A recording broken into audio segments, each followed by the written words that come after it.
Alors, on lit souvent dans beaucoup de communiqués de presse, de cosmologistes, essentiellement anglo-saxons d'ailleurs, que l'univers est plat, tout simplement parce que, en fait, c'est une référence à la courbure globale de l'espace. On sait qu'en relativité générale, la matière et l'énergie induisent une courbure de l'espace. Alors évidemment, cette courbure, elle est soit positive, soit négative, ou soit strictement nulle. Le cas nul était un cas extrêmement particulier, évidemment, par rapport au cas de courbure positive ou de courbure négative.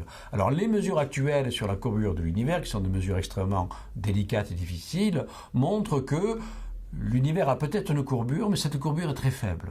Alors il y a un intervalle d'erreur, comme toute mesure, il n'y a jamais une précision infinie, il y a une petite barre d'erreur, une fourchette d'erreur, mais qui encadre exactement la valeur de courbure nulle. Mais ça ne veut pas dire que l'univers est plat. Il est presque. Alors plat, déjà, c'est un mauvais terme parce que plat, c'est un truc à deux dimensions. L'univers, il est tridimensionnel. Voilà. Donc c'est l'idée qu'en fait la courbure tridimensionnelle serait nulle. On retomberait sur le cas de l'espace ordinaire, dit l'espace euclidien. Voilà. Mais je répète, ce n'est qu'une des mesures avec une barre d'erreur. Le cas particulier de la courbure strictement nulle, de l'univers plat, est au milieu de la barre d'erreur.